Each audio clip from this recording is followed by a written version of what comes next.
आज यस सम्मानित संसदको रोस्टमबाट म भन्दैछु, तीनै व्यक्तिका नाममा रिजर्भ ब्याङ्कले पनि सुनोस् मेरो कुरा, रिजर्भ ब्याङ्कमा मेरो जति 100 करोड जति अरब छ सबै तीनै व्यक्तिका नाममा सारिदियोस्। अर्को, मेरो बारेमा भ्रष्टाचारका चर्चा गर्ने नेताजीहरू, प्रधानमन्त्रीज्यू, पूर्व प्रधानमन्त्रीज्यू, मन्त्रीज्यूहरू र मान्यज्यूहरू लगायत अरू सबैलाई पनि म चुनौती दिन चाहन्छु। मैले आफ्नो सम्पूर्ण चल अचल सम्पत्ति राज्यको नाममा गरिदिएको छु। मैले के राज्यका नाममा सम्पत्ति ल्याइदिनका लागि, आफ्नो सम्पत्ति राज्यका नाममा गरिदिनका लागि भ्रष्टाचार गर्नुपर्ने कि के का लागि भ्रष्टाचार गर्नुपर्ने? म माथि औँलो ठड्याउन भन्दा अगाडि कुनै महानुभाव निस्किनुहोस् न राज्यका नाममा सम्पत्ति हस्तान्तरण गर्ने कोही निस्किनुहोस् न। मुखभरिको जवाफ दिने भए पनि गर्नुहोस् त घोषणा, ल यही संसदबाट गर्नुहोस् त सुरवैरीहरूले। म सम्माननीय पूर्व प्रधानमन्त्रीजीहरूलाई घुमाइ फिराइकन मलाई छेडान्नुहुन्छ। म भन्न चाहन्छु, गर्नुहोस् न त तपाईँहरू पनि राष्ट्रका नाममा, ट्रस्टका नाममा दान गरिदिनुहोस्। 1 हप्ताभित्र 2 पल्ट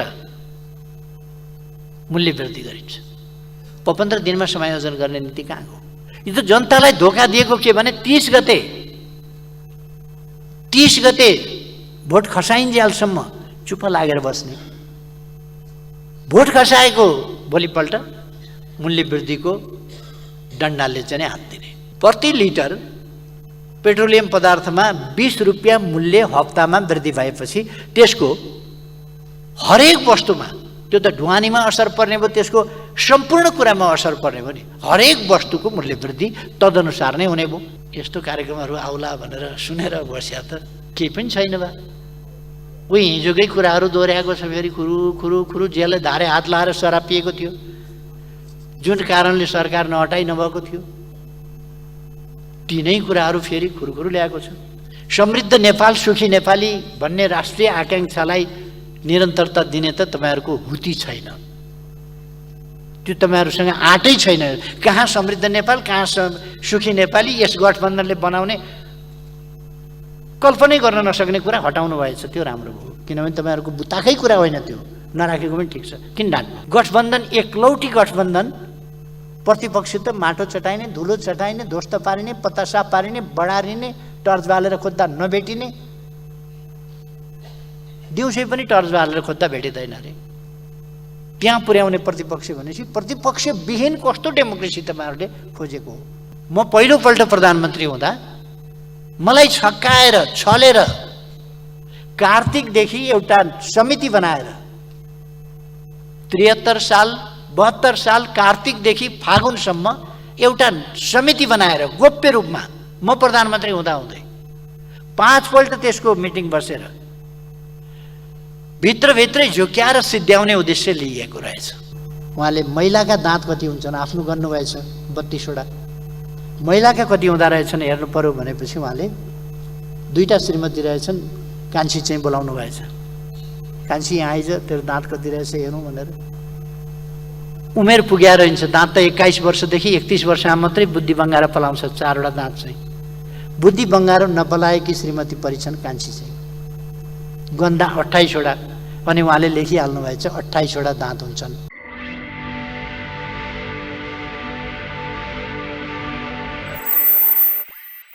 हरेक वस्तुको मूल्यलाई प्रभावित गर्ने पेट्रोलियम पदार्थको मूल्य 15-15 दिनमा अन्तर्राष्ट्रिय बजारमा आएको मूल्य अनुसार समायोजन गर्न पर्ने मूल्य समायोजनको नीतिको सट्टा यसै महिनाको पहिलो हप्ता 2 पल्ट 10 रुपियाँका दरले वृद्धि गरिन्छ।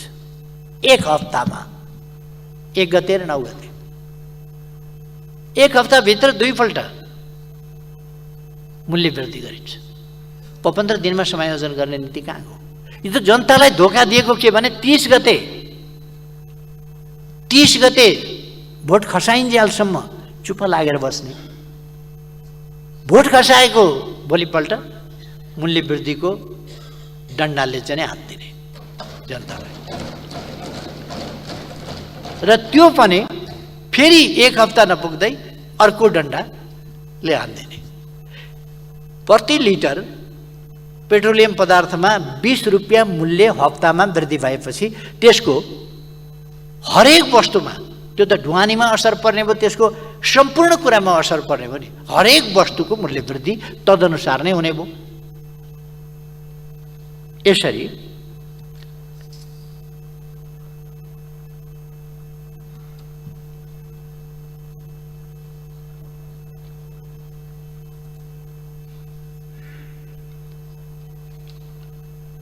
यो मूल्य वृद्धिको प्रवृत्ति चाहिँ अभूतपूर्व रहेको छ।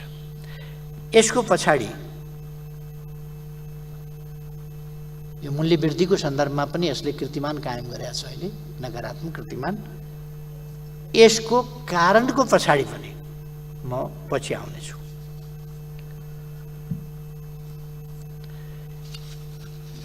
अर्को सभामुख महोदय तथ्याङ्कहरू पनि गलत भ्रामक तथ्याङ्कहरू प्रस्तुत गरेका छ।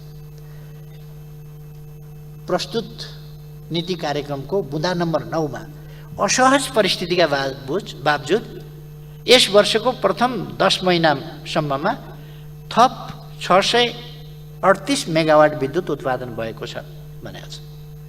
कुन आयोजनाबाट? 38 रुपियाँ प्रति युनिट किनेर नेपाली जनताको ढाड सेकाएको कुरा के यही हो? 638 मेगावाट विद्युत। फेरि मैले यो वर्षको पहिलो 10 महिना भनेको त कहिल्यै पनि यस्तो टर्मिनोलोजी मैले सुनेको पनि थिइनँ। वर्षको पहिलो 10 महिना, वर्षको पहिलो 1 महिना भन्ला, वर्षको पहिलो 2 महिना भन्ला, पहिला त्रैमासिक, प्रथम त्रैमासिक भन्ला, प्रथम चौमासिक भन्ला, द्वितीय त्रैमासिक भन्ला, द्वितीय चौमासिक भन्ला, अर्धवार्षिक भन्ला। तर वर्षको पहिलो 10 महिना, वर्षको पहिलो 11 महिना, वर्षको पहिलो 12 महिना यस्तो पनि भनेको चाहिँ मैले सुनेको थिएँ। वर्षको पहिलो 10 महिनामा पहिलो 10 महिना, बाँकी कति रह्यो वर्षमा?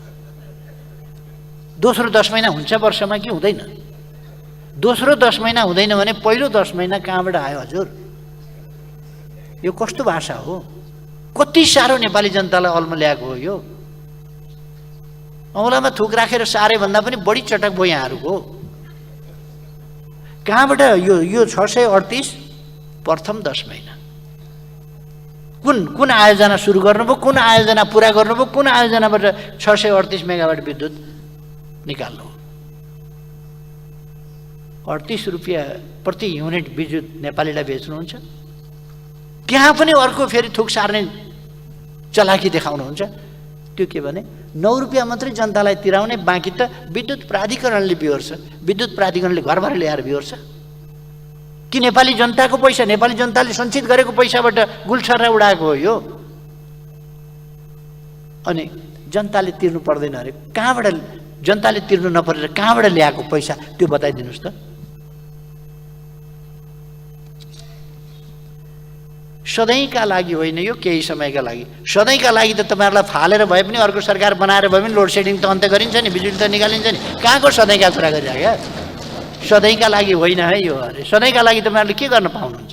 सधैँका लागि यो केही पनि होइन।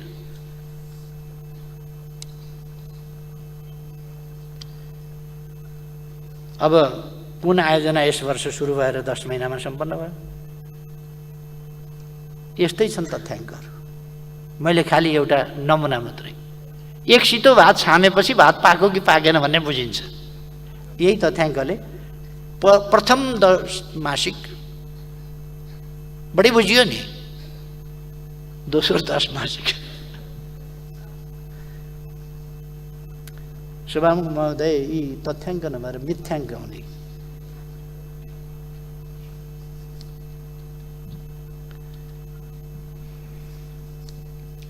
यिनीहरूको कुनै बेस लाइन पनि छैन, कुनै कम्प्लिसन पिरियड पनि छैन, के पनि छैन। यो एकदम हावा कुराहरू, नीति कार्यक्रम जस्तो गहन दस्तावेज। सरकारको नीति कार्यक्रम, सम्मानित राष्ट्रपतिज्यूबाट प्रस्तुत गर्ने नीति कार्यक्रम यस्ता दस्तावेज ल्याइएको छ।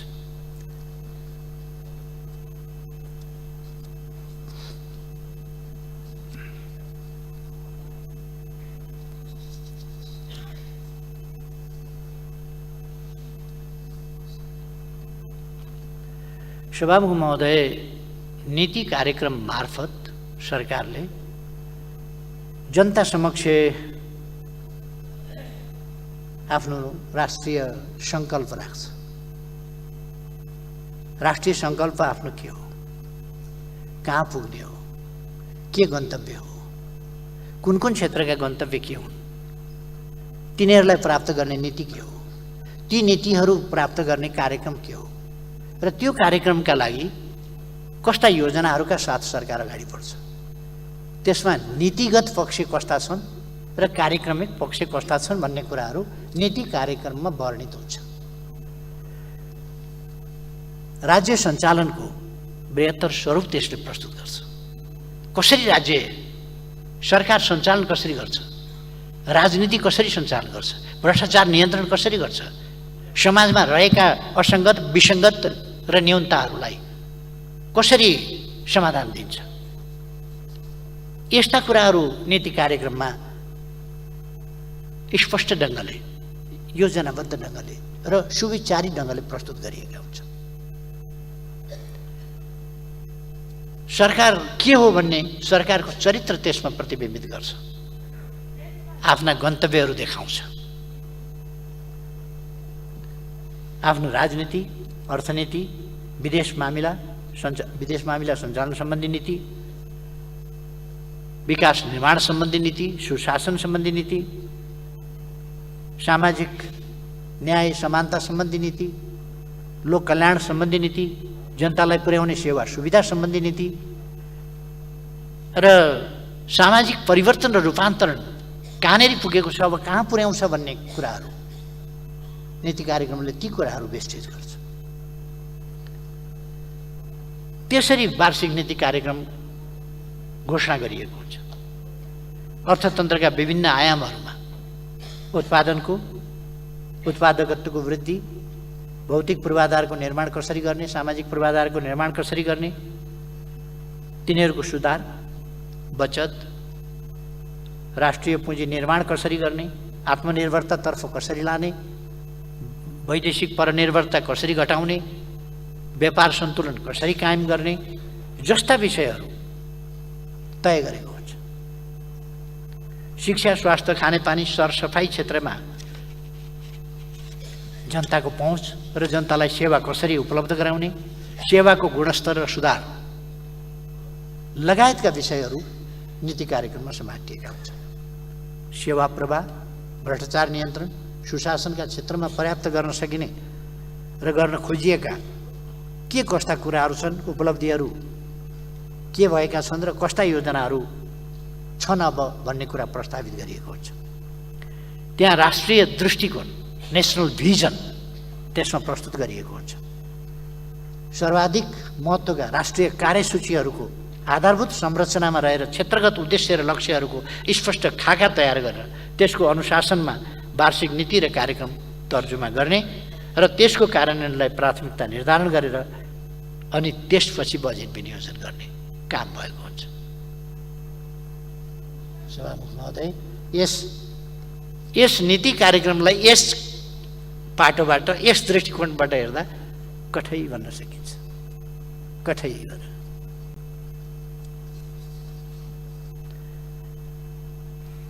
म निकै उत्साहपूर्वक पर्खेर बसेको थिएँ परमादेशबाट जन्मिएको गठबन्धनी सरकारको वार्षिक नीति तथा कार्यक्रम सुन्नका लागि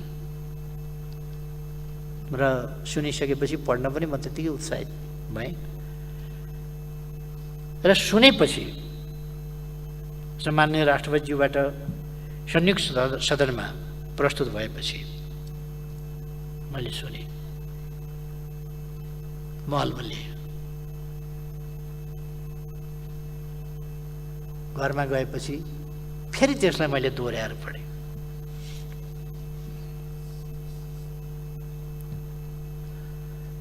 हाम्रा पूर्व पश्चिम राजमार्गहरू, रणनीतिक राजमार्गहरू, उत्तर दक्षिणका करिडोर राजमार्गहरूलाई 4 लेनमा विस्तार गर्ने, आधुनिक डिजाइनका सुरुङ मार्गहरू निर्माण गर्ने, सबै स्थानीय तहका सदरमुकाम र वडा केन्द्रसम्म पक्की सडक निर्माण गर्ने नीति तथा कार्यक्रम एमालेको सरकारले अघि सार्दा असम्भव, दिवा स्वप्न र उल्टो विकासका नीति बनिएको थियो हिजो। त्यसो गर्दाखेरि त्यसलाई के भन्छ त सरकारले म सुनिरहेको थिएँ र मैले थप पढेँ पनि। पूर्व पश्चिम विद्युतीय रेलमार्ग, उत्तर दक्षिण रेलमार्ग, छिमेकी मित्र राष्ट्र भारत र चीनसँग सामुद्रिक बन्दरगाह प्रयोग गरी समुद्रमा राष्ट्रिय ध्वजाबाहेक पानी जहाज सञ्चालन गर्ने, अन्तरिक्षमा आफ्नो सेटेलाइट स्थापना गर्ने, आफ्नै सेक्युरिटी प्रिन्टिङ प्रेस स्थापना गर्ने नीति तथा कार्यक्रम घोषणा गर्दा त अब यो एमाले सरकारले देशलाई सिद्ध्याउने भयो भनेर फर्कमान भएको पनि सुनेको थिएँ मैले। के किन ल्याउँछ होला, नयाँ आकाशबाट जुन तारै खसाउँछ होला यसपल्ट भन्ने लागेको थियो। प्रत्येक स्थानीय तहमा 5 देखि 15 शय्यासम्मको आधारभूत अस्पताल, जिल्ला अस्पतालहरूलाई 25 देखि 50 शय्यासम्मको अस्पताल र अञ्चल अस्पताललाई 200 शय्याको जनरल अस्पतालमा स्तरोन्नति गर्ने, केन्द्रीय अस्पतालहरूलाई 500 शय्याको विशेषज्ञ अस्पतालका रूपमा विकास गर्ने कार्यक्रम कार्यान्वयन गर्दा चर्को विरोध गरेको सुनेको थिएँ मैले। नेपाली काङ्ग्रेसले यी सबै कार्यक्रमहरू नेपाली काङ्ग्रेसको नीतिमा अनावश्यक देवास्वप्न उल्टो विकास हुने भएकाले नेकपा एमाले सरकारले सुरु गरेका यी सम्पूर्ण नीति तथा कार्यक्रमहरू खारेज गरिएका छन् भन्ने घोषणा गर्ला भन्ने मैले सोचेको थिएँ। नयाँ ल्याउला भन्ने सोचेको थिएँ। यातायातका लागि डोको नाम्लो डोलीको व्यवस्था गरिनेछ भन्ला भन्ने सोचेको थिएँ। सामान ढुवानीका लागि भरियाहरूको प्रबन्ध, खच्चरहरूको प्रबन्ध व्यापक रूपमा हुनेछ भन्ने, आर्थिक स्रोत साधनले सम्भव भएमा सामान ढुवानीका लागि खच्चर व्यवसायलाई प्रवर्धन गरिनेछ भन्ने पक्कै आउला सोचेको थिएँ।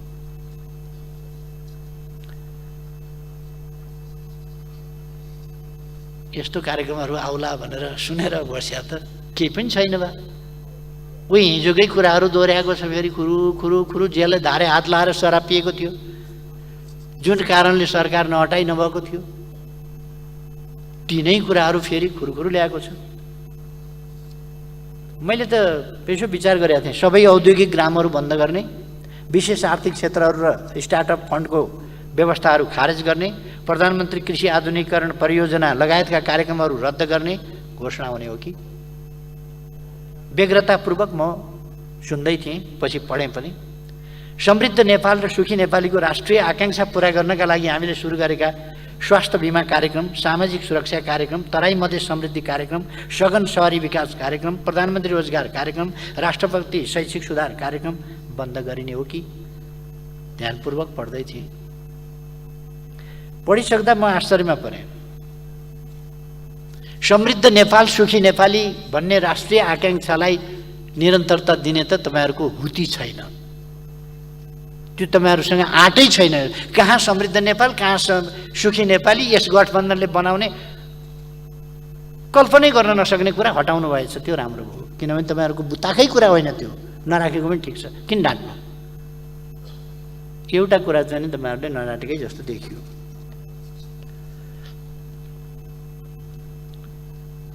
पढिसक्दाखेरि म आश्चर्यमा परेँ। नीति कार्यक्रममा त नेपाल र नेपालीलाई केन्द्रमा राखेर नेपालीको नेकपा एमालेको सरकारले अघि सारेका सुरु गरेका नीति कार्यक्रमहरू नै देखिन्छन्। फेरि केही आएको छ भने त त्यही आएको छ, केही आएको छ भने त्यही आएको छ। एमालेले अगाडि सारेका कुरा तिनै छन् जसलाई काङ्ग्रेसले यसै सम्मानित सदनमा मात्र होइन देशव्यापी प्लेटफर्महरूमा समेत चर्को विरोध गर्थ्यो। अब सूर्य जस्तै छर्लङ्ग भएको छ कि नेपाली काङ्ग्रेससँग नेपाल र नेपालीको विकास, समृद्धि, राष्ट्रिय स्वाभिमान र सम्मान अभिवृद्धि गर्नका लागि कुनै नीति छैन, कार्यक्रम छैन, भिजन छैन, योजना छैन, मार्गचित्र हुने कुरै भएन, गन्तव्य सन्तव्य केही छैन।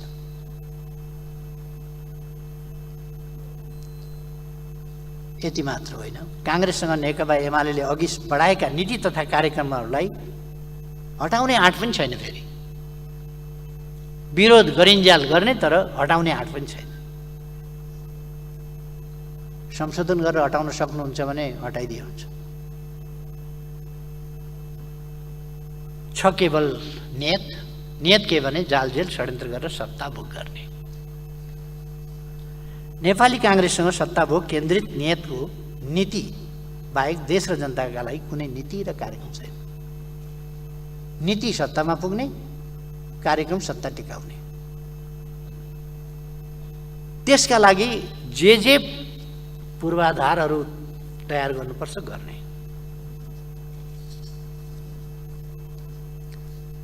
यस नीति कार्यक्रमले त्यही प्रमाणित गरेको छ।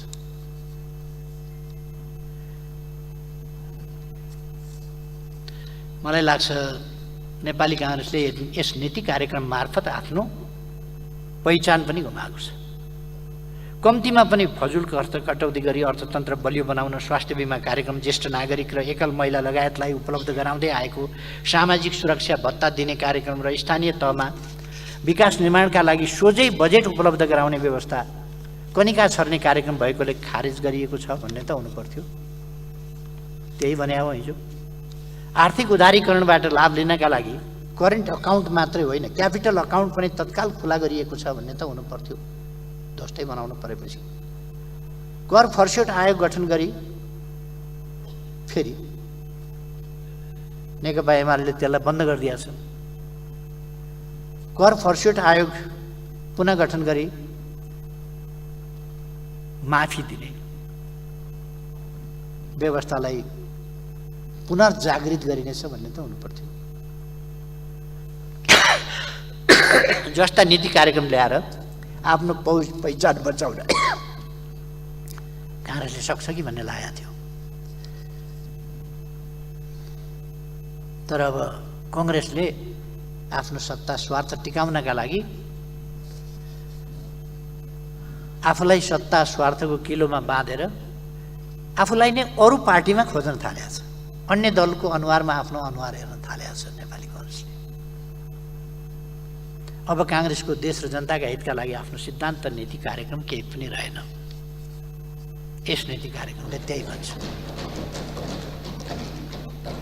उत्पादन र उत्पादकत्व वृद्धि, भौतिक पूर्वाधार निर्माण, व्यापक रोजगारी सृजना, शिक्षा र स्वास्थ्य सेवामा गुणात्मक सुधार, सामाजिक सुरक्षा र कल्याण, सामाजिक न्याय, सेवा प्रवाह, सुशासन, अन्तर्राष्ट्रिय सम्बन्ध र नेपालीको सम्मान अभिवृद्धिका क्षेत्रमा नेकपा एमाले सरकारले सुरु गरेका र कार्यान्वयन गरेका नीति तथा कार्यक्रमहरू खारेज गरेर त्यसको वैकल्पिक नीति प्रस्ताव गर्न म नेपाली काङ्ग्रेसलाई चुनौती दिन चाहन्छु, जसको काङ्ग्रेसले हिजो विरोध गरेका थियो। छद्म ढङ्गले होइन, खुलेआम ढङ्गले आउनु पर्यो। सभामुख महोदय, अन्य राजनीतिक दलहरूका सिद्धान्त नीति कार्यक्रम र एजेन्डाहरूको सुरुमा चरको विरोध गर्ने, प्रतिवाद गर्ने, अस्वीकार गर्ने, पछि केही समयको बिचमा मौका छोपेर तिनै सिद्धान्त नीति कार्यक्रम र एजेन्डाबाट लाभ लिने, आफू गलत गर्ने अनि आफ्ना गलत कार्यहरू उल्टै तिनै राजनीतिक दलहरूलाई लगाएर व्यापक कुप्रचार गर्ने, उचित अनुचित सहारा लिएर सत्ता भोगका लागि अनुकूल इकोसिस्टम तयार गर्ने नेपाली काङ्ग्रेसको खानदानी सिद्धान्त हो। रणनीति हो, कार्यनीति हो, कार्यक्रम हो। अर्काको एजेन्डालाई थाहा नपाए जस्तो गरेर उपयोग गर्ने विशिष्ट क्षमता काङ्ग्रेसमै छ। अर्काको गुणमा अन्डा पारेर चल्ला कोरल्न काङ्ग्रेस पोख्त छ। पटक पटक यो हाम्रो इतिहासको हार्ड रियालिटी भन्छ नि, हार्ड रियालिटी हो। 2007 सालमा राजा राणाको बिचमा कतै सम्झौता गरेर राजालाई प्रजातन्त्रको पिता, राष्ट्रको पिता र राणालाई प्रधानमन्त्री मानेर मन्त्री पद खाने, जनताको छोराछोरी नै प्रधानमन्त्री हुनुपर्छ भनी माग गर्ने, नेपाल कम्युनिस्ट पार्टीमाथि प्रतिबन्ध लगाउने र नेता कार्यकर्तालाई गोली ठोक्ने, टाउको काट्ने अनि प्रजातन्त्रको हिमायती र सूत्रधार नेपाली काङ्ग्रेस नै हो भन्ने नीति नेपाली काङ्ग्रेसले भन्ने गरेकै हो।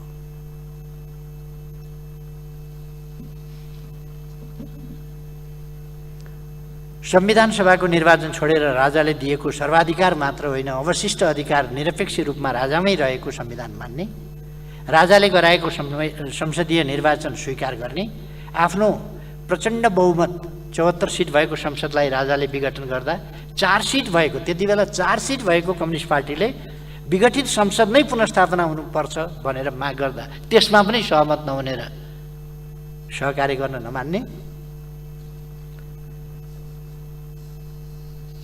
र त्यसरी अस्वीकार गरेर निर्दलीय पञ्चायत र निरङ्कुश राजतन्त्रलाई मजबुत बनाउने, बरु उसैसँग घाँटी जोड्न जाने, काङ्ग्रेसले निरङ्कुश राजतन्त्र र निर्दलीय पञ्चायतको अन्त्यका लागि औपचारिक रूपमा कहिल्यै माग गरेन। यसका लागि नेपाल कम्युनिस्ट पार्टीले अघि सारेका कुनै पनि प्रस्तावहरू स्वीकार गरेन, बरु 36 सालको जनमत सङ्ग्रहपछि त नेपाली काङ्ग्रेसले विधिवत रूपमा निर्दलीय पञ्चायत र निरङ्कुश राजतन्त्रलाई स्वीकार गरेको सार्वजनिक घोषणा नै गर्यो। किनभने जनमत सङ्ग्रहको परिणामलाई सगर्व स्वीकार गर्ने, पञ्चायतको जितलाई स्वीकार गर्ने र जनताको अभिमत हो भनेर स्वीकार गर्ने काम नेपाली काङ्ग्रेसले गरेका थियो। खालि नेपाली काङ्ग्रेसका नेताहरूको यसो विगततर्फ एक फ्ल्यास दिएको मात्रै।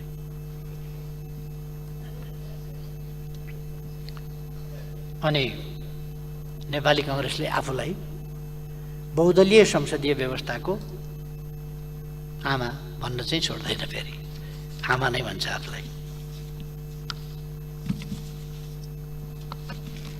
नेपाली काङ्ग्रेस र राजाको घाँटी जोडिएको छ भन्ने, संसद विघटन गरी राजामा सत्ता सुम्पिने, राजाबाट आफै असक्षम घोषित हुने, पुनः बक्सिएको पद हात थाप्ने, गोर्खाली राजाबाट न्याय पाए भन्ने अनि राजतन्त्र समाप्त पारी गणतन्त्र ल्याए भन्ने नीतिको प्रतिपादक यो धरतीमा नेपाली काङ्ग्रेस हो। जता फर्किए पनि चितकी पट भन्दाखेरि चित पनि मेरा, पट पनि मेरा, अन्टी मेरा बापका भन्थ्यो अरे एउटाले हिन्दीमा। चित पर्यो भने मेरो, पट पनि मेरो, होइन कोल्टे परेछ नि भनेको त्यो त मेरो बाउको पर्यो। त्यसो भए नेपाली काङ्ग्रेसको नीति त्यस्तै हो। ताजा जनादेशका लागि निर्वाचनमा जान अस्वीकार गर्ने, सर्वोच्च अदालतमा आफूलाई प्रधानमन्त्री नियुक्त गरी पाऊँ भनी प्रमुख दावेदार भएर मुद्दा दायर गर्ने, दलीय राजनीतिको मर्ममा प्रहार गर्ने अनि आफ्नो इच्छा नभई अर्काले भनेको भरमा सरकार प्रमुख हुनु पर्यो भन्ने। प्रधानमन्त्री चयनको यस्तो घोर अलोकतान्त्रिक सिद्धान्तको प्रतिपादक पनि नेपाली काङ्ग्रेसले हो। म भन्न चाहन्छु, अर्काको आग्रहमा बनेको सरकार कसको आग्रहमा चल्छ, कसको हितमा काम गर्छ? यो गम्भीर सङ्गीन प्रश्न नेपाली जनतामा छ। यो परमादेशी सुविधाजनक सरकारका कतिपय निर्णयहरूमा, सुविधाजनक भनेको कम्फर्टेबल है, अङ्ग्रेजी शब्द पनि बिर्सिनु हुँदैन, कहिलेकाहीँ बडा अर्थ राख्छ क्या त्यसले। यो परमादेशी सुविधाजनक यानि कम्फर्टेबल, नेपाली जनताले आजकल सुविधाजनक भन्दा बढ्ता कम्फर्टेबल बुझ्न थाले क्या। सरकारका कतिपय निर्णयहरूमा शङ्कास्पद प्रतिबिम्बहरू देखिसकेका छन्। नेपाली काङ्ग्रेसकै नीतिका कारण 7 सालमा आएको गणतन्त्रलाई संस्थागत गर्न आधा शताब्दीभन्दा बढी सङ्घर्ष गर्नु पर्यो। बहुदलीय संसदीय लोकतन्त्रका लागि करिब 40 वर्ष सङ्घर्ष गर्नु पर्यो। संविधान सभाका लागि करिब 60 वर्ष सङ्घर्ष गर्नु पर्यो। कतिले प्राण उत्सर्ग गर्नु पर्यो, कतिले जेलनेलको कठोर यातना भोग्नु पर्यो, कतिको जीवन बर्बाद भयो। यही 60-70 वर्षको अवधिमा विश्वका सबै देशहरूले विकासमा फड्को मारे। हामी नेपाली गरिब, अभाव, विपन्नता, बेरोजगारीको दुष्चक्रमा फस्यौँ, वञ्चितीकरणमा पर्यौँ। यदि नेपाली काङ्ग्रेसको असक्षमता र गलत नीति नभएको भए नेपाल र नेपालीको अवस्था र सम्मान आज विश्वमा एउटा उचाइमा पुगेको हुने थियो।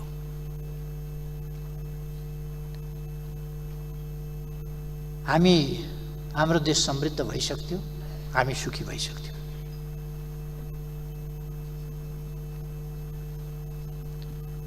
यस नीति कार्यक्रमले चर्को आवाजमा यसपल्ट भन्यो, काङ्ग्रेसको नीतिबाट देश बन्दैन, जनताले सुख पाउँदैनन्, काङ्ग्रेसले यस्ता काम गर्न सक्दैन। यसपल्टको नीति कार्यक्रमले झन् बढी चर्को ढङ्गले भन्यो, काङ्ग्रेसले देश र जनतालाई पटक पटक अँध्यारो सुरुङमा हालेको छ। यदि नेपाली काङ्ग्रेसको यस्तै नीति रहिरहने हो भने नेपाल र नेपालीले अरू धेरै दुःख पाउने अवस्थाबाट गुज्रिनु पर्नेछ। सभामुख महोदय, सेवा प्रवाह, भ्रष्टाचार नियन्त्रण र सुशासन प्रबन्धमा यो गठबन्धन सरकार दिशाविहीन र अराजक देखिएको छ। काङ्ग्रेस रुल अफ ल होइन, rule of Congress, rule of स्वेच्छाचारिता, रुल अफ स्वार्थको नीतिबाट चलेको छ। भेस्टेड इन्ट्रेस्ट अफ कोलिसनबाट चलेको छ। काङ्ग्रेस र गठबन्धनलाई कानुनी व्यवस्था लागू हुँदैन, योग्यता प्रणाली मान्नु पर्दैन, काङ्ग्रेसले भनेको मात्रै मान्नुपर्छ, नत्र राष्ट्रबङ्गको गभर्नर निलम्बनमा पर्छन्। न्यायपालिकामाथि पटक पटक महाभियोगको डन्डा वर्साइन्छ। प्रहरी प्रशासनमा बर्खास्तगी सुरु हुन्छ, बेथिति सुरु हुन्छ। जिम्मेवारी र वृत्ति विकासमा थिति ध्वस्त बनाइन्छ। यो परमादेशबाट बनेको सरकारको यो क्रियाकलापको ट्रेलर मात्रै हो। यदि यस्तै चलिरहने हो भने यो देश यो ट्रेलरले सङ्केत गर्दछ कहाँ पुग्छ भनेर। राज्य संयन्त्र सत्ता र स्रोत साधनको चरम दुरुपयोगबाट यो सरकार जति समय रहन्छ मुलुकको अधोगतिको चलचित्र मञ्चन पनि त्यसरी नै हुँदै जान्छ। गठबन्धन सरकारको नीति र कार्यक्रमको अक्षर जे भए पनि मर्म र भावना यसैतर्फ केन्द्रित छ।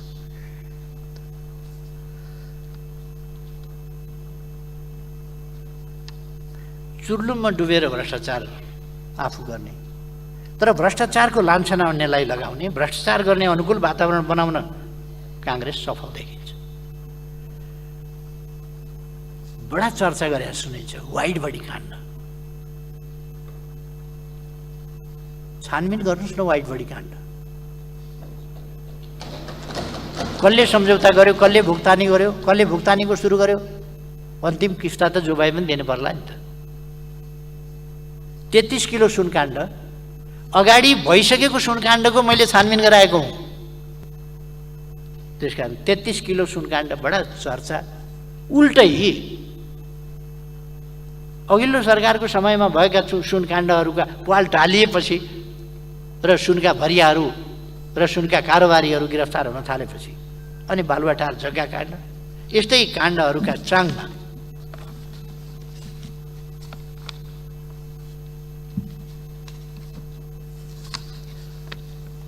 उभिएर गठबन्धन भएकै छ।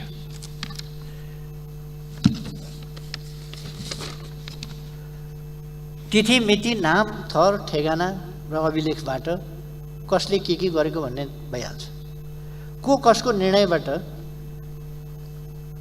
कहिले के भएको छ त्यसको हिसाब किताब लेखाजोखा गर्ने समय आउला नै। धेरै समय लाग्दैन, जनताले हिसाब खोज्नेछ। एक दिन सबै हिसाब राज्यलाई बुझाउनुपर्छ, त्यो मेरो विश्वास छ। म चुनौती दिएर भन्न चाहन्छु, म माथि पनि थुप्रै लान्छना छन्, लान्छना लगाइएको छ बलजफ्ती। अस्ति एउटा टेलिभिजन अन्तर्वार्तामा एउटा पत्रकारले सोध्दै गरे, मैले देखेँ केपी ओलीसँग 2 खरब रुपैयाँ छ भन्ने सुनिन्छ, के हो भनेर। ती तथाकथित विद्वानले केपी ओलीलाई पनि आफू जस्तै ठानेर रहेछन्। मुस्कुराउँदै बडो गम्भीर भावमा उनले मुस्कुराउँदै भने, त्यति त होइन, म जहाँसम्म यकिन छु 20 देखि 40 अरब रुपियाँ चाहिँ केपी ओलीसँग नगदै छ। पत्रकारले खुसियालीपूर्ण ढङ्गले सोध्यो, कहाँ होला त्यो पैसा? रिजर्भ ब्याङ्कमा। उनले बडो यकिन साथ भने रिजर्भ ब्याङ्कमा। आज यस सम्मानित संसदको रोस्टमबाट म भन्दैछु, तीनै व्यक्तिका नाममा रिजर्भ ब्याङ्कले पनि सुनोस् मेरो कुरा, रिजर्भ ब्याङ्कमा मेरो जति 100 करोड जति अरब छ सबै तीनै व्यक्तिका नाममा सारिदियोस्। अर्को, मेरो बारेमा भ्रष्टाचारका चर्चा गर्ने नेताजीहरू, प्रधानमन्त्रीज्यू, पूर्व प्रधानमन्त्रीज्यू, मन्त्रीज्यूहरू र मान्यज्यूहरू लगायत अरू सबैलाई पनि म चुनौती दिन चाहन्छु। मैले आफ्नो सम्पूर्ण चल अचल सम्पत्ति राज्यको नाममा गरिदिएको छु।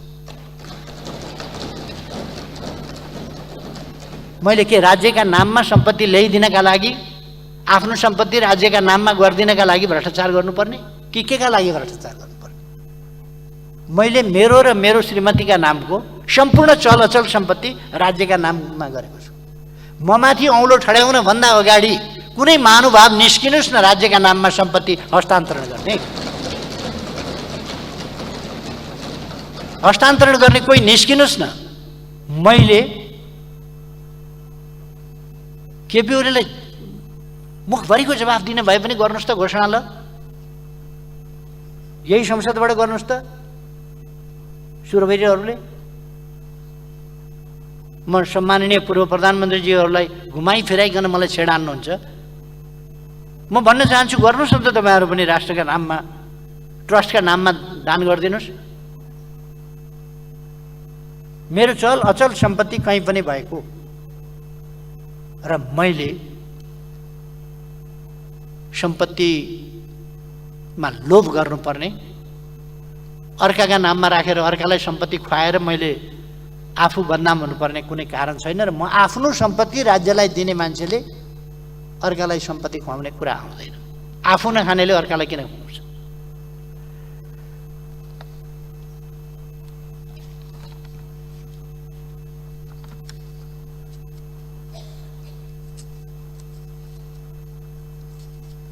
र सभामुख महोदय, यस नीति कार्यक्रमलाई कमसेकम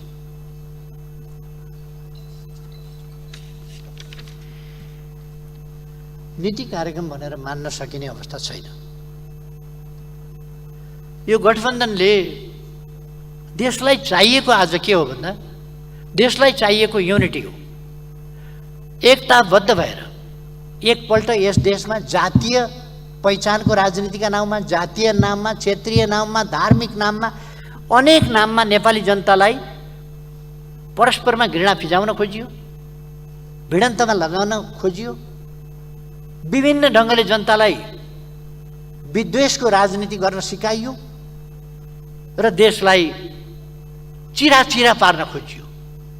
त्यसका विरुद्ध हामी लड्यौँ, राजनीतिक दलहरू लडे, नेपाली जनता लड्यौँ र नेपाल राष्ट्रलाई सामाजिक विद्वेषमा आधारित विखण्डनतिर होइन, अनेकतातिर होइन, सामाजिक सद्भाव, सामाजिक सहयोग, सहकार्य, सहअस्तित्व, सामाजिक सद्भाव, मेल, एकता, पारस्परिक सहयोग, यसमा आधारित भएर राष्ट्रिय एकता बनाउँदै त्यस एकताले समग्र राष्ट्रिय विकास, देशमा सुशासन र विकासको बाटोबाट अगाडि जाने बाटो हामीले लियौँ। त्यस बाटोलाई अहिलेको गठबन्धन सरकार भत्काउन खोजिराखेको छ, बिगार्न खोजिराखेको छ, जो अत्यन्तै खतरनाक कुरा हो। आज आवश्यक छ हामीले रोजेको प्रणाली नै प्रतिस्पर्धात्मक बहुदलीय प्रणाली हो, त्यसकारण यहाँ बहुदल हुन्छ, प्रतिस्पर्धा हुन्छ, तर त्यो प्रतिस्पर्धा स्वस्थ प्रतिस्पर्धा हुनुपर्दछ। अस्वस्थ, घृणाको, मारामारको प्रतिस्पर्धा, प्रतिपक्ष बिनाको तपाईहरुले लोकतन्त्र खोजेको, प्रतिपक्ष बिनाको तपाईहरुले गठबन्धन खोजेको, गठबन्धन एकलौटी गठबन्धन, प्रतिपक्ष त माटो चटाइने, धुलो चटाइने, ध्वस्त पारिने, पत्तासा पारिने, बढारिने, टर्च बालेर खोज्दा नभेटिने, दिउँसै पनि टर्च बालेर खोज्दा भेटिँदैन अरे, त्यहाँ पुर्याउने प्रतिपक्ष भनेपछि प्रतिपक्ष विहीन कस्तो डेमोक्रेसी तपाईहरुले खोजेको हो। त्यसकारण हामी एउटा स्वस्थ डेमोक्रेसीको पक्षमा, सामाजिक सद्भाव सहितको राष्ट्रिय एकताको पक्षमा, सामाजिक न्याय र समानता सहितको राष्ट्रिय एकताको पक्षमा, असमानता र विभेदको अन्त्य भएको स्थितिको पक्षमा हामी रहेका छौँ। त्यसैका लागि प्रयास गरिरहेका छौँ र म खबरदारी गर्न चाहन्छु, गठबन्धनले राष्ट्रिय विद्वेष, द्वन्द्व, घृणा र त्यसमार्फत अनेकता र विकासका प्रयासहरूलाई छताछुल्ल पार्ने नीति लिएको छ, जो प्रतिकूल नीति हो, देशका लागि गलत हो।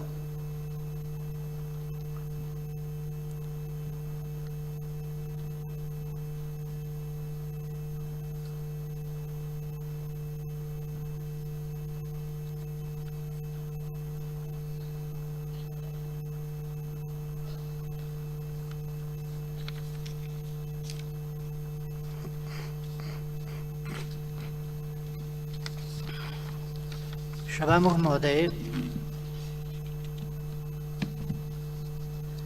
अलिकति म यो ठ्याक्कै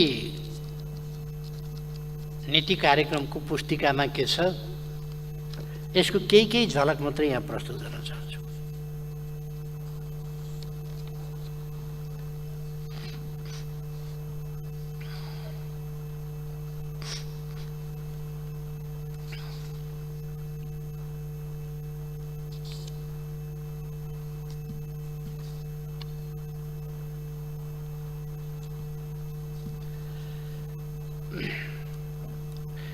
सभामुख महोदय, हुन त नेपाली कङ्ग्रेसका नेताहरूले भाषणै गरेको सुनियो, सबैले कान खोलेर सुने हुन्छ।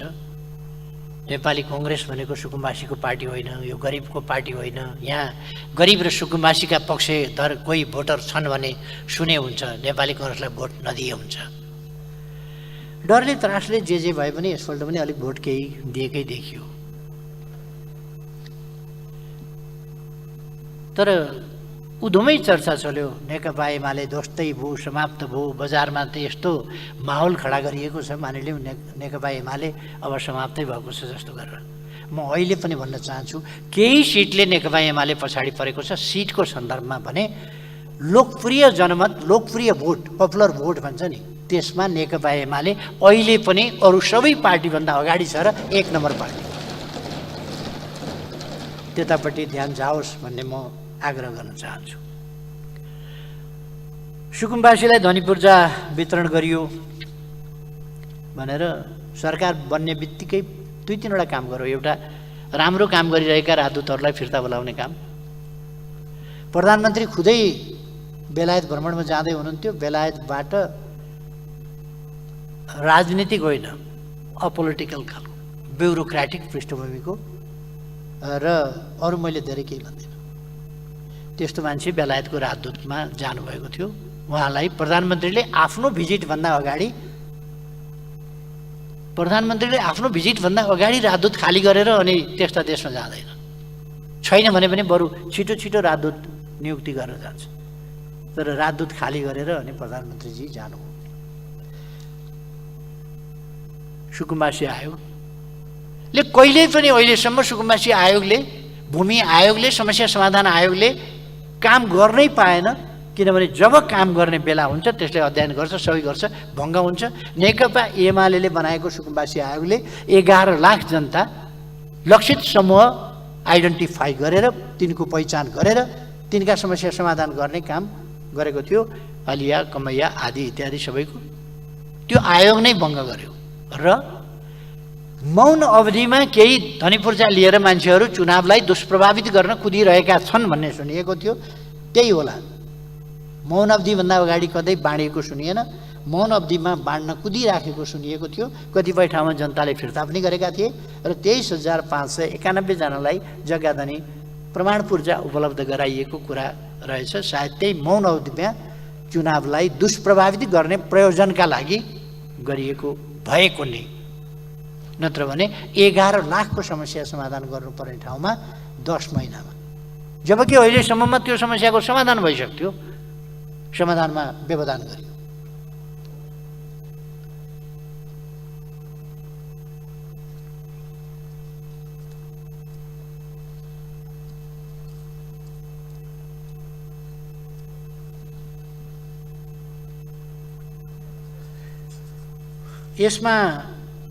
यस दस्तावेजमा धेरै मान्छेले बुद्धि एक ठाउँ लगाएको, थुपारेको देखिन्छ। किन शब्दहरू चाहिँ एकैजना मान्छेले सुरु अथवा एउटा टिमले सुरु तयार गरे जस्तो देखिँदैन। धेरै मान्छेले एउटाले एउटा शब्द राख्यो, अर्काले अर्को शब्द राख्यो, अर्काले अर्को शब्द लाग्यो। धेरै विद्वानहरूले जाने जति शब्दहरू चाहिँ यसमा थुपारेको जस्तो देखिन्छ, जसको कुनै अर्थ निस्किँदैन वाक्यमा परिणत गर्दा। शब्द संयोजन गरेर वाक्यमा त्यसलाई परिणत गर्दाखेरि त्यो वाक्य पुरा पढ्दाखेरि कसैको पनि यहाँ देख्न सकिँदैन।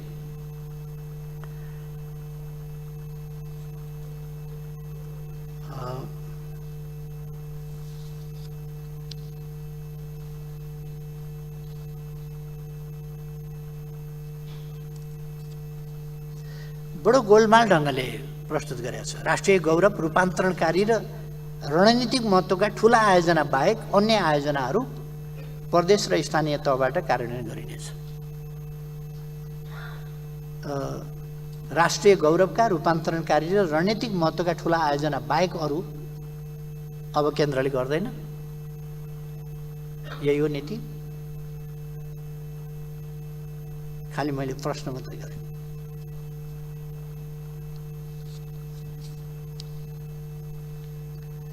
एउटा यो मुद्दा 19 मा सम्माननीय प्रधानमन्त्रीज्यूले ध्यान दिनुभयो हुन्छ। उत्पादनशील र रोजगारमूलक क्षेत्रमा कर्जा प्रवाह सहज बनाइनेछ।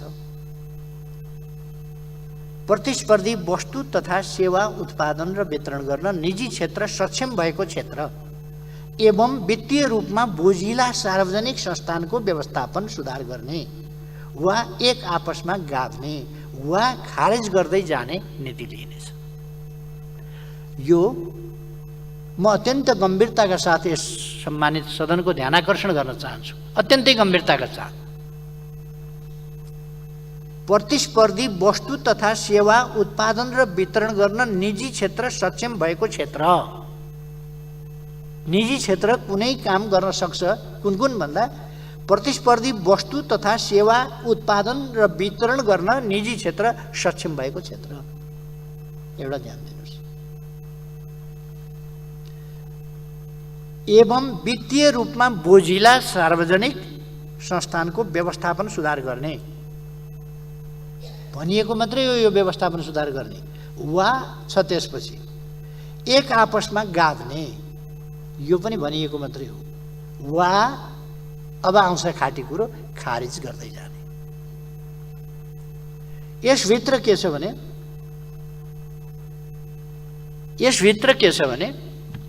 यो सरकारले निजी क्षेत्रलाई पेट्रोलियम पदार्थको कारोबार गर्ने इजाजत दिँदैछ। यस बुँदाको अर्थ त्यो आयल निगम, आधारभूत आवश्यकता र यो पेट्रोलियम पदार्थको कारोबार जस्तो कुरो गम्भीरतापूर्वक नसोची, त्यसका पक्ष विपक्ष विचार नगरी, कति चाहिँ राज्यले राख्ने, कति प्रतिशत र कति प्रतिशत दिन सकिने, यो कुरा नगरिकन सम्पूर्ण यो प्राइभेटमा हस्तान्तरण गर्ने। आयल निगम बोझिलो, यहाँ प्रयोग गरिएको शब्द वित्तीय रूपमा बोझिला। निजी क्षेत्रमा सारेपछि उसले मूल्य त आफूले घरबाट ल्याएर दिँदैन होला नि त। वित्तीय रूपमा बोझिलो किन भयो? यति नाफा हुने संस्था किन बोझिलो बनाइन्छ? अनि सार्वजनिक संस्थानको व्यवस्थापन सुधार गर्ने, यो भनिएको मात्रै हो। म यस सम्मानित सदन समक्ष राखिराखेको छु कुरा, भनिएको मात्रै हो। एक आपसमा गाभ्ने, आयल निगम कुन एक आपसमा गाभिन्छ? गाभ्ने होइन। वा खारेज गर्दै जाने, आयल निगमलाई अन्त्य गर्ने। यसमा सुनिन्छ अरबौंको कारोबार भइसकेको छ, अरबौंको कारोबार हुनेवाला छ। र निजी क्षेत्रलाई यसको प्रयास, म पहिलोपल्ट प्रधानमन्त्री हुँदा मलाई छक्काएर छलेर कार्तिकदेखि एउटा समिति बनाएर 73 साल 72 साल कार्तिकदेखि फागुनसम्म एउटा समिति बनाएर गोप्य रूपमा म प्रधानमन्त्री हुँदाहुँदै 5 पल्ट त्यसको मिटिङ बसेर भित्रभित्रै झुक्याएर सिद्ध्याउने उद्देश्य लिएको रहेछ। त्यो थाहा पाएपछि मैले त्यसलाई रोकिदिएँ। त्यो षड्यन्त्र मरिसकेको थिएन, छैन। त्यो षड्यन्त्र अहिले पनि चालु छ र अहिले पनि आयल निगमलाई ध्वस्त बनाउने, प्राइभेट सेक्टरलाई पेट्रोलियम पदार्थको कारोबारको जिम्मा दिने र त्यसबाट मोटो रकमको चलखेल हुने भइ पनि सकेको छ, हुने पनि वाला छ। बजार हल्लायो छ। सत्य नहोस्। र यो यस्ता महत्त्वपूर्ण विषयहरू भोलि निजी क्षेत्रले कथम कदाचित 2 दिन स्ट्राइक गरिदियो भने के हुन्छ? र देशभित्रै मोतिहारीबाट अम्लेगञ्जसम्म ल्याउने पाइपलाइनको व्यवस्था मेरो पछिल्लो प्रधानमन्त्रीत्व कालमै पाइपलाइनको व्यवस्था गरेर हामीले शिलान्यास पनि गर्यौं र उद्घाटन पनि गर्यौं। पाइपलाइनको व्यवस्था। अब त्यसलाई लोथरसम्म पुर्याउने काम भइरहेछ। सिलिगुडीदेखि चारालीसम्म पाइपलाइन ल्याउने अर्को योजना अगाडि बढिरहेको छ।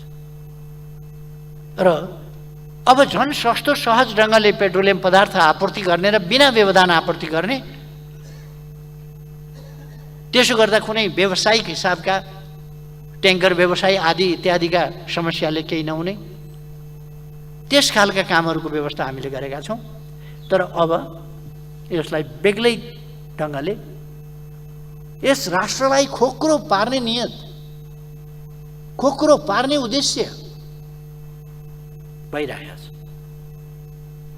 म यस गरिमामय सदनमा यो राख्न चाहन्छु र यस मार्फत नेपाली जनतालाई पनि सजग रहनमा आग्रह गर्न चाहन्छु।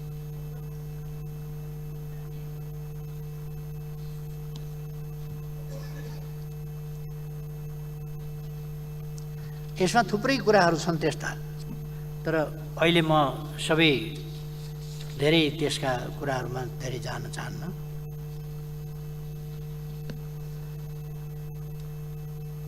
पशुपन्छीमा हुने गम्भीर प्रकृतिका महामारी नियन्त्रण गरिनेछ, स्वदेशमै भ्याक्सिन उत्पादन गर्ने नीति लिइनेछ भनेर रहेछ।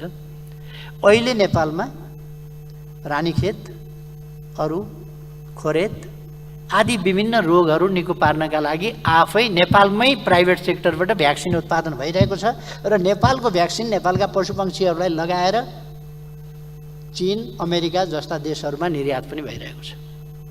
यही काठमाडौँको नजिकै बनेपाको नालामा भ्याक्सिन कारखाना त्यहाँ स्थापना भएको छ र राम्रो मात्रामा त्यहाँ उत्पादन पनि भइरहेको छ। र मैले भने अहिले रानीखेत जस्ता अथवा बलु जस्ता अथवा खोरेत जस्ता अथवा अरू भ्यागुते रोग जस्ता अनेकको खोप यहाँ नेपालमै उत्पादन भएको भ्याक्सिनबाट दिइन्छ र पशुपन्छीहरूमा त्यो चाहिँ पशुपन्छीहरूको सुरक्षाका लागि राम्रो प्रबन्ध भएको छ, त्यो विदेश पनि निर्यात हुने गरेको छ। यो कुरो सरकारलाई थाहा छैन र उत्पादन गर्ने नीति लिने मात्रै कुरा भन्छ। अहिले नै भ्याक्सिन हामी कहाँ उत्पादन भइरहेको छ र हामीले प्रयोग गरिरहेका छौँ र निर्यात समेत गरिरहेका छौँ। सरकारको फर योर काइन्ड इन्फर्मेसन यति मैले चाहिँ जानकारी गराउन खोजेको। भनेपछि यो नीति कार्यक्रम कसरी लेखिएको छ भन्दाखेरि